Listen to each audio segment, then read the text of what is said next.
Udah. Oke, kita mulai. Anak-anak selamat siang. Siang. Gimana kabarnya? Baik. Luar biasa.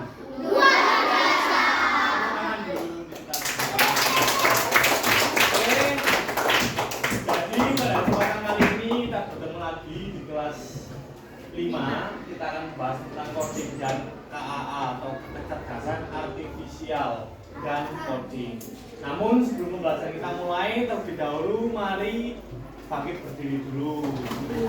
Kita akan menyegarkan otak dan pikiran kita. Kita akan SBG. SBG-nya yaitu program berkata. Jika program berkata pegang hidung, maka kita harus pegang itu. Tapi nih, Pak Reza nggak bilang program berkata, berarti nggak boleh pegang. Nah, itu SBG ini tuh sebenarnya sama seperti kita belajar coding dan KAA. Ketika kita memberikan arahan atau kode kepada komputer, maka komputer akan melaksanakan kode yang kita buat. Tapi ini kita nggak mau buat kode, maka komputer tidak akan melaksanakan apa yang kita inginkan. Oke, kita mulai ya. Paham ya? Oke, program berkata pegang hidung. Program berkata pegang pipi. Program berkata pegang kepala, pegang perut. Nah, itu salah satu contoh sistem yang rusak. Karena apa? Tidak ada kode, namun sistemnya berjalan seperti itu. Yuk kita lagi. Program berkata pegang dada.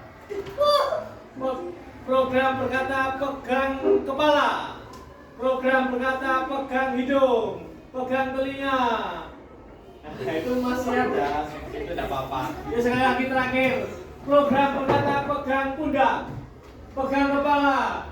Ya. Oke, tepuk tangan kita semua.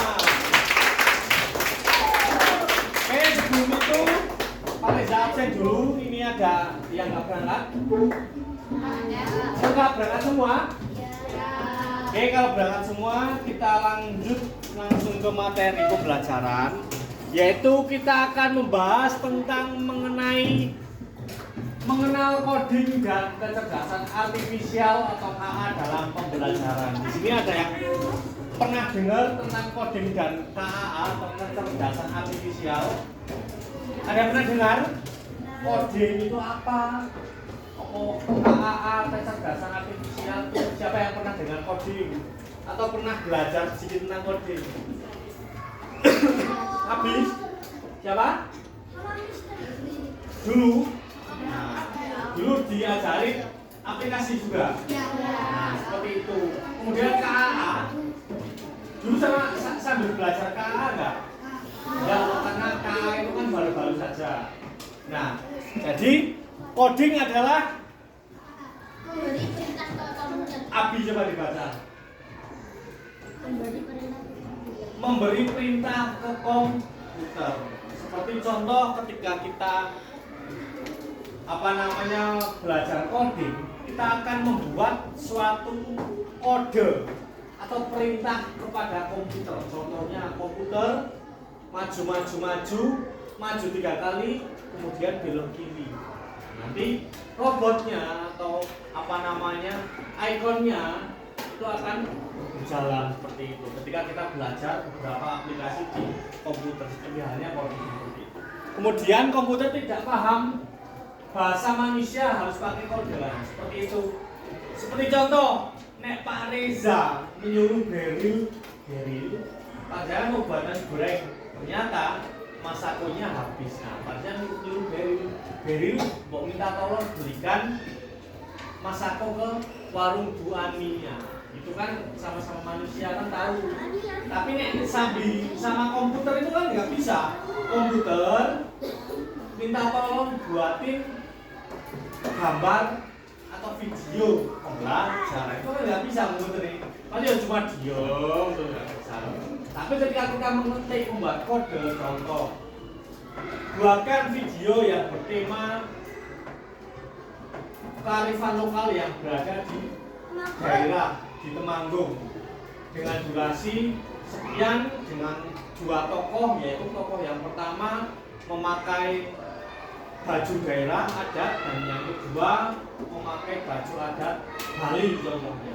Kemudian yang terakhir itu adalah kode. Kemudian komputer bekerja membuat video sesuai dengan kode yang kita berikan seperti itu. Kemudian ketika kita membuat kode pun itu juga tidak boleh sembarangan. Contohnya ada yang pernah menggunakan Gemini atau yang lainnya, GPT dan yang lainnya, pernah toh? Kalian pernah membedakan nggak ketika kalian membuat kode atau kalimat untuk menyuruh komputer atau GPT tersebut yang serius dan yang enggak, pernah membedakan hasilnya? Biasanya nih kode ini sesuai itu maka hasilnya juga sesuai yang kita ingin. Contohnya buatkan contoh narasi tentang Hari Kemerdekaan Indonesia. Nah, itu pasti hasilnya narasi. Tapi nih programnya kita yang kita buat kodenya untuk dimasukkan ke GPT itu enggak sesuai. Contohnya ketika kita buatkan puisi yang bertema bengkel tapi pendek saja. Nah, itu kan kodenya enggak jelas. Toh, kodenya enggak jelas. Jadi harus ada etika dalam membuat kode atau perintah. Seperti halnya ketika saya Pak Reza tadi meminta tolong memerintah Beril juga kodenya juga harus sopan toh. Beril meminta tolong belikan Masako enggak. Beril kalau Masako pun yang jebatannya ambrol muncato. Nah, itu kan kata suruh atau kode yang tidak baik seperti itu. Kemudian mengapa coding ini penting? Yaitu untuk melatih logika dan berpikir sistematis dalam arti bertahap, ada tahapannya seperti itu. Seperti contoh ketika kita belajar itu juga ada 3 tahap, yaitu melihat, mengamati, dan mempraktikkan. Kemudian mengembangkan kreativitas. Karena apa? Dengan pemikiran yang sistematis itu akan membangun pikiran kita, sikap kita, kreativitas kita muncul. Bisa mendesain poster, membuat video, membuat game seperti itu. Kemudian membiasakan pemecahan masalah. Jadi ini apa-apa ada masalah itu harus dipecahkan, nggak ditelan bulat. Seperti halnya ketika dalam coding atau komputer ini. Pernah melihat orang memperbaiki TV, kemudian TV-nya konslet atau elektronik yang lainnya yang TV-nya yang akhirnya konslet. Nah, itu karena ada kesalahan sistematis di dalam perbaikannya. Seperti itu. Kemudian itu juga harus dipecahkan masalahnya, bukan cuma wah ini radionya konslet baik, radio murah itu nggak boleh seperti itu. Jadi harus dibuka masalahnya, dipecahkan. Oh, ini kenapa toh tadinya kok enggak konslet, tapi setelah kita perbaiki menjadi konslet. Oh, ternyata ada kabel yang salah, ada tegangan yang tidak sesuai dengan tegangan listriknya tidak sesuai. Dekatnya membuat konsletan seperti itu. Nah, ini membiasakan pemecahan masalah. Seperti contoh, kenapa kok siapa ya? Rohman nggak pernah nilainya itu jelek terus. Ini contoh ya. Kenapa? Contoh ternyata. Contoh ya. Kenapa contoh? Kenapa Rohman nilainya jelek terus? Nah, jangan kalian memiliki pikiran wah karena Rohman itu nggak bisa. Itu nggak boleh seperti itu. Nah, jadi harus dipecahkan masalahnya. Oh, ternyata Rohman itu nggak pernah belajar di rumah.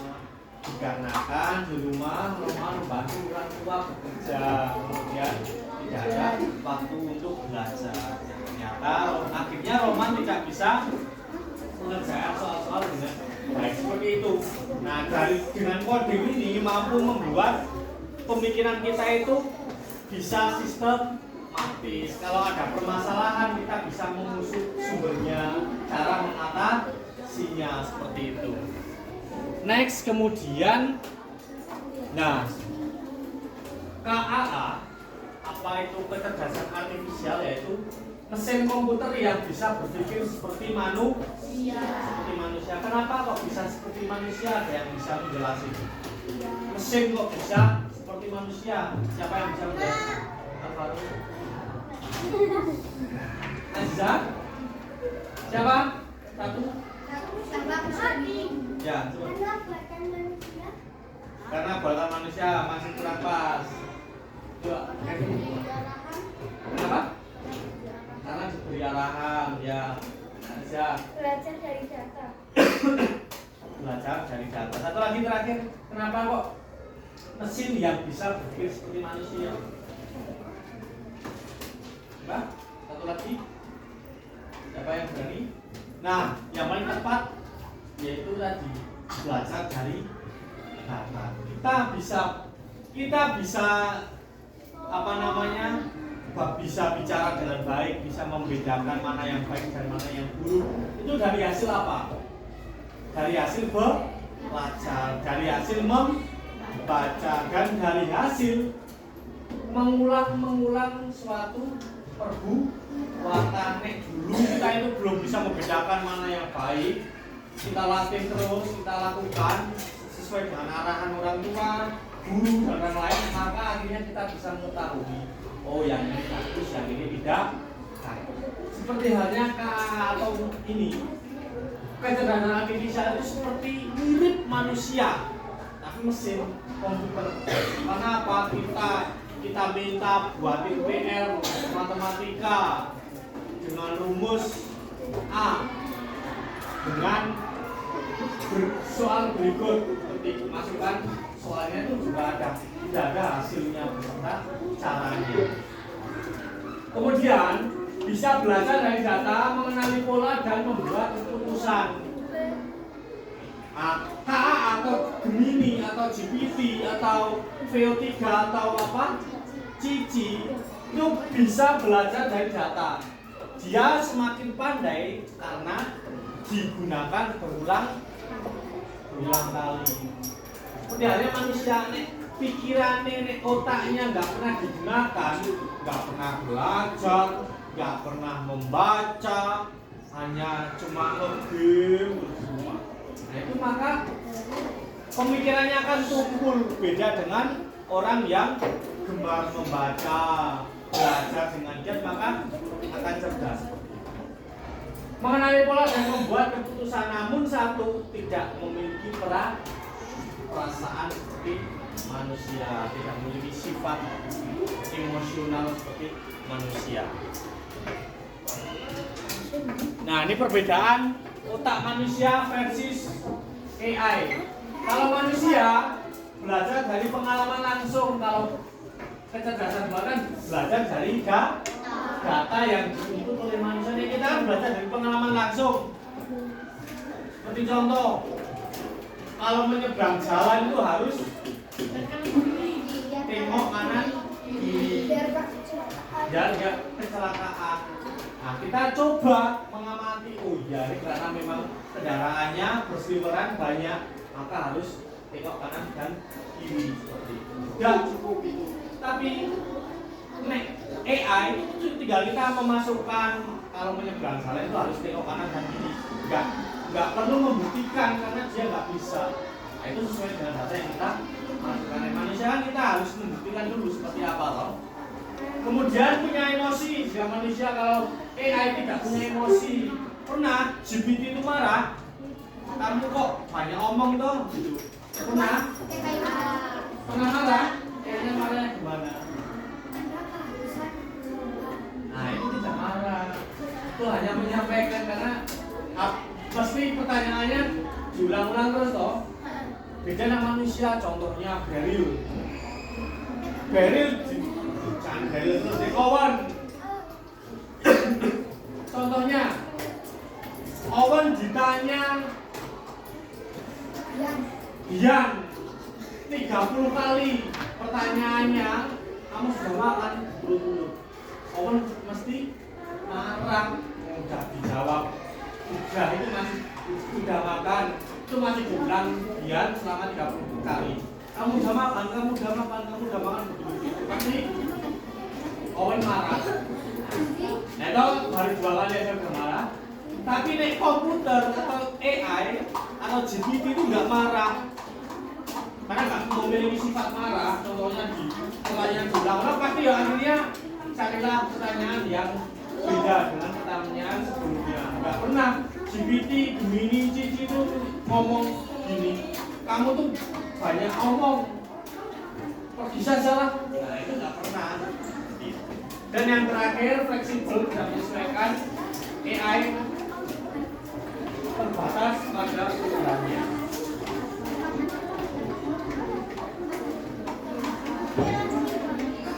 Nah contoh AI dalam kehidupan sehari-hari, YouTube rekomendasi video, Google Maps mencari rute tercepat, kamera HP mengenali wajah, game lawan komputer pintar. Contohnya YouTube. Ketika kalian sering membuka masak-masak di YouTube, langsung munculin masak semua. Ketika kalian buka tentang Roblox, munculnya berarti Roblox. Ketika kalian buka tentang apa namanya Labubu, munculnya pasti Labubu terus. Begitu yang lainnya. Kemudian Google Maps, ketika kalian mau tanya arah ke Temanggung, tanpa disuruh Google Maps itu sudah menyarankan rute tercepatnya itu lewat mana dan kondisi jalannya. Contohnya di Bulu ada perbaikan jalan, maka kalian pasti akan lewatkan dulu. Kamera HP mengenali wajah, fingerprint atau sensor melalui muka kita, dan game. Wah ini paling seneng yang sering game melawan komputer siapa? Nah, FF, Roblox bisa.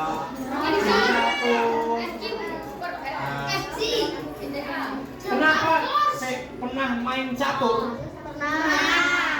Lawan komputer? Pernah kalah? Kenapa komputer bisa pintar?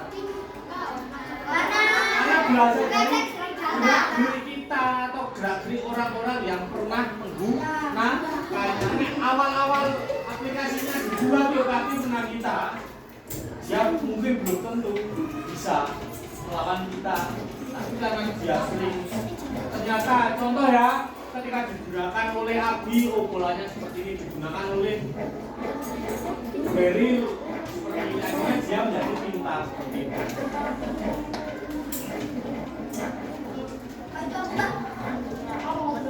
Nah ini hubungan coding dan kecerdasan artifisial AI dibuat dengan kode pemrograman.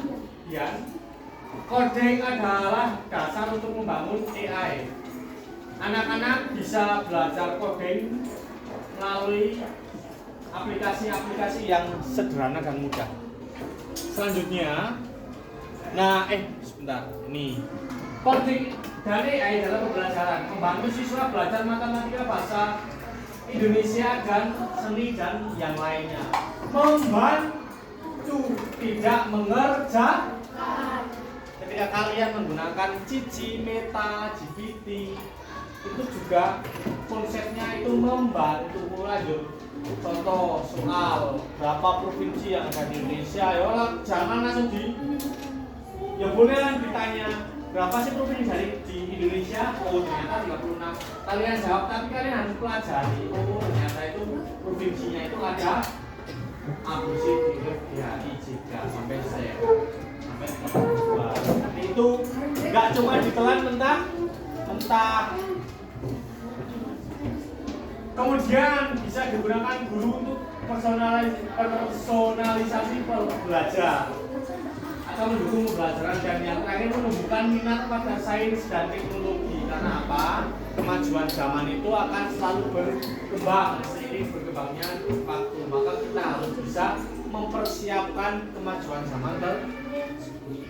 Nek zaman Pak Reza, pas waktu kecil Pak Reza, Bu Sesa, Pak Agung, Pak Anton, Bu Widi, dan ibu-ibu yang lainnya, Nek dulu seumuran kalian tuh pasti pulang sekolah, salin di rumah salin, main di Tegal, hutan, main di sungai, main di sawah. HP itu juga nggak pernah nih zaman dulu, tapi kan sekarang beda.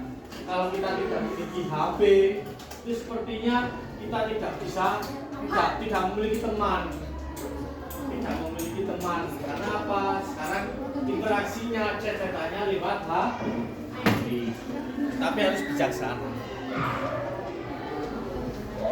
Oke, selanjutnya kita akan belajar bermain program seperti yang Pak Reza dulu pernah sampaikan. Jadi ini adalah kartu kode. Sebelum kita besok belajar coding dengan aplikasi, maka kita akan belajar coding dengan kartu kode. Jadi perintahnya, bentar. Seperti yang kemarin ya, tapi yang kemarin kan nggak menggunakan kode. Ini sekarang menggunakan kode. Silakan ini berkelompok satu bangku. Jadi, ya nggak ada, sama ya nggak ada ya. Oke, yang pertama dari sudah jelas ya. Nanti Pak Reza yang memberikan perintah. Contoh kelompok pertama yuk, Beril sama Abi maju sini.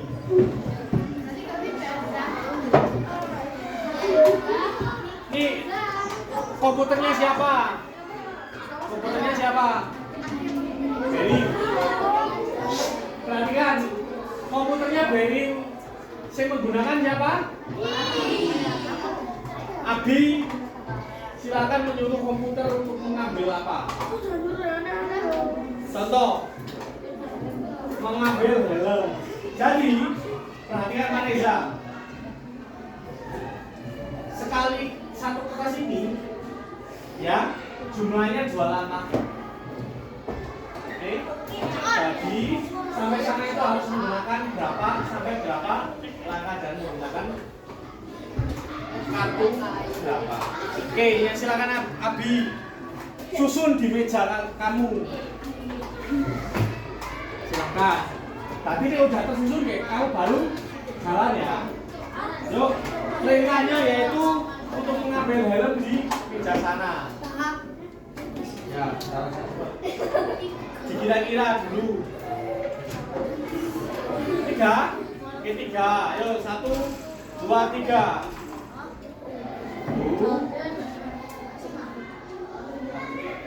Satu kartu 2 langkah.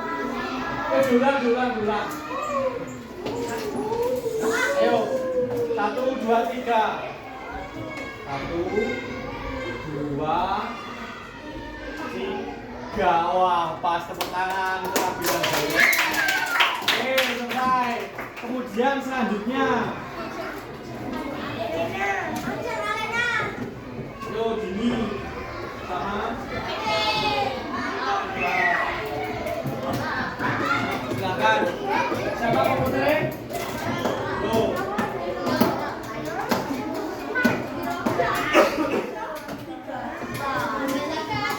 Apa? Ada mana? Yang mana? Perintahnya disuruh datang ke Owen. Kira-kira polanya berapa? Seperti apa? Perhatikan yang lain, perhatikan.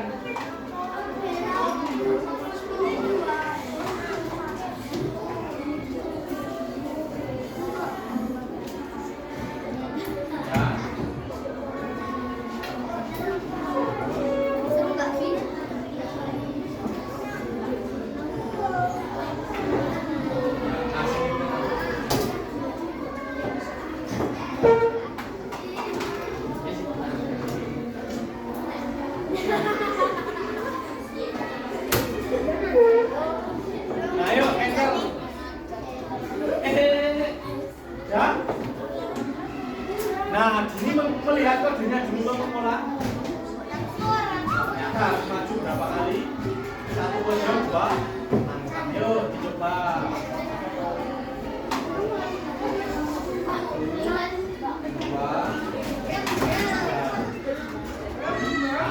Oke, selesai. Tuh. Tuh, contoh Alina sama Hansel. Komputernya siapa? Komputernya? Tuh, Alina berarti di situ aja. Nah, ada ke depan. Coba Alina mengambil hormat kepada bendera merah putih di depannya.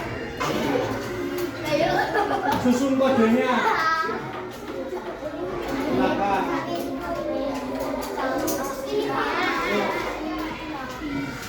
Ya.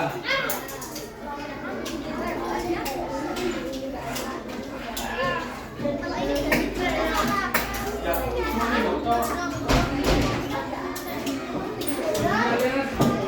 Di sini lah.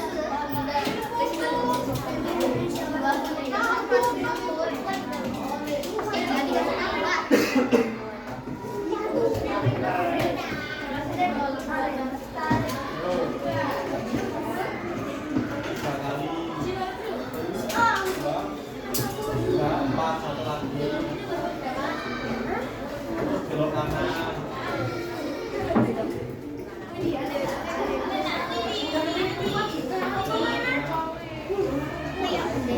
Nah, ayo. Enter, ayo jangan apa gitu aja. Di enter, akhirnya mengolah dulu. Nah, ayo di enter, spread, cepat, salah, silakan. Wah, ya satu, belum ini. Berapa ini? Berapa kali? 4 2 3 antara kunjulan diambil dulu satu, ada belok kanan, pakai umpan. Nah, saya nek pengen Alina lebih maju dikit, berarti Hansel harus menambahkan satu kode maju Alina. Nah, seperti itu. Nah, itu adalah cara berpikir komputasional coding. Yo, yang terakhir siapa? Mau coba? Yuk, ini dulu Keola. Sama? Siapa? Siapa komputernya? Komputer Rizky? Rizky berdiri di situ. Berarti silakan Rizky untuk ke bangku Gavin. Kita bukan dari Gavin buat. Gavin dimulai. Silakan Rizky ke bangku Nek. Yuk, kodenya seperti apa? Mainan nanti.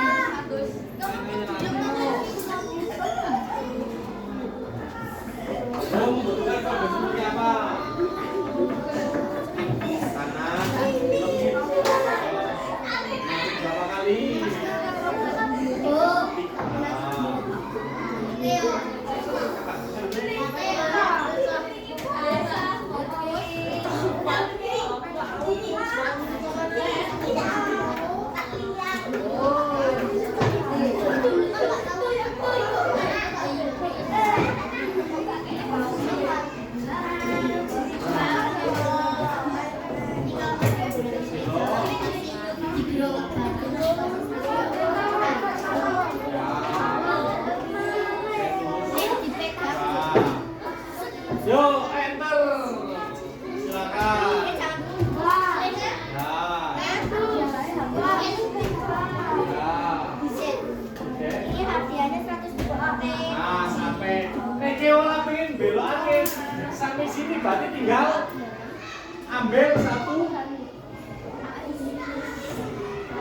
2 kode. Nah, adiknya siapa? Siapa? Ini cuma dari situ. Dari situ langsung ke belok ke sini. Apa? Dua lagi terakhir ya.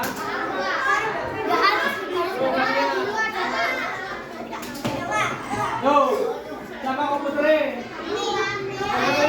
Alvaro. Silakan Alvaro untuk pergi ke Malaysia. Orangnya dua.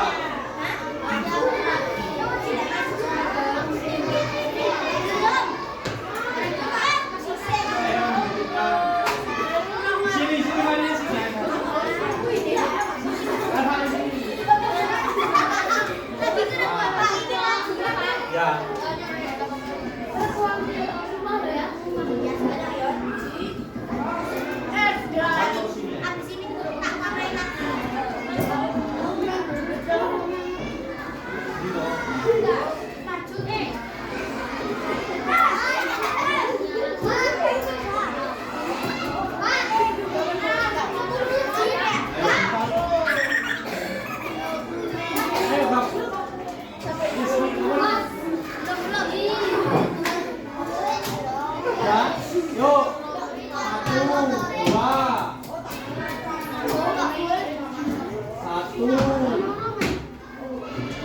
Hop masih kurang ternyata. Tapi hari tambahi satu kode lagi. Yuk, enter 1, 2. Akhirnya sampai ke media. Nah, kalau terakhir yo open sama bagus. Di situ komputernya siapa? Komputernya bagusnya silakan. Komputernya siapa? Bagus. Silakan bagus susun kodenya supaya Owen dapat pergi ke mejanya Vanessa.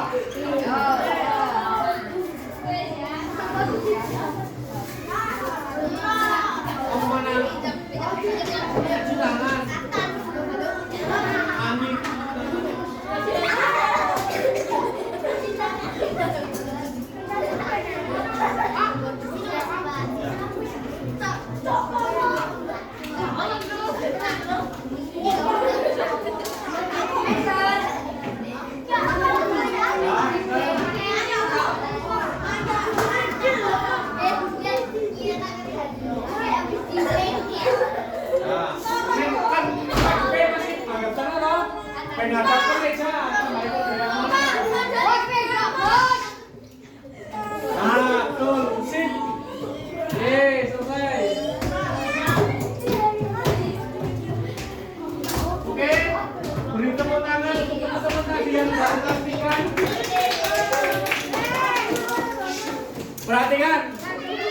Perhatikan, Meryl, Alena, Marcel, Abi. Jadi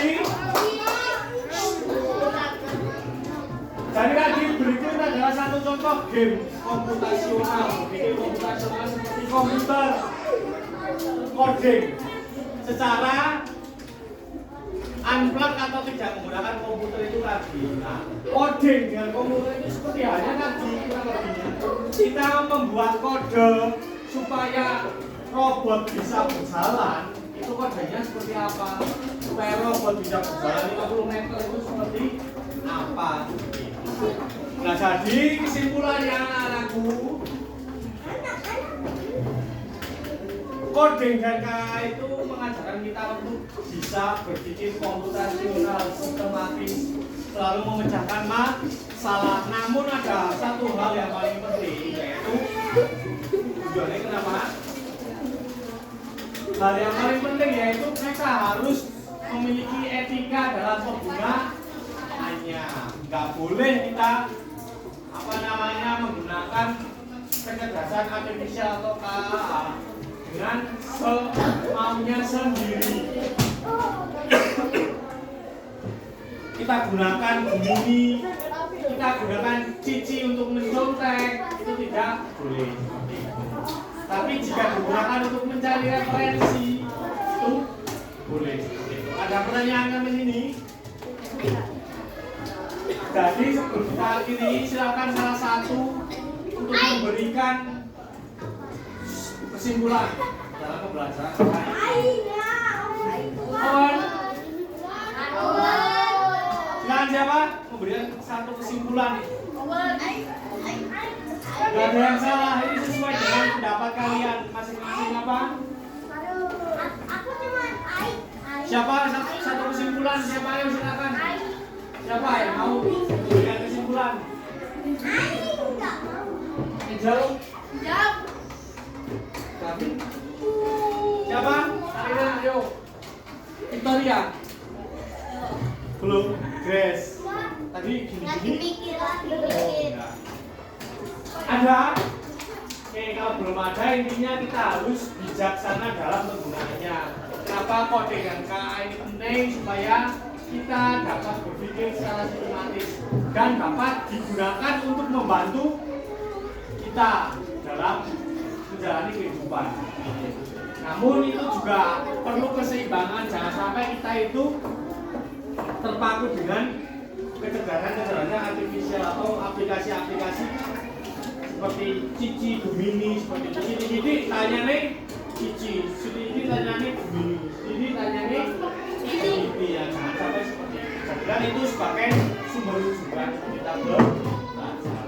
Oke, kalau tidak ada pertanyaan cukup sekian pertemuan pada kesempatan kali ini. Kita akan belajar lagi di minggu depan. Siap? Kalau gitu kita akhiri. Sebelum kita akhiri, kita tepuk semangat dulu. Berdiri semuanya biar Abi berdiri. Tepuk semangat.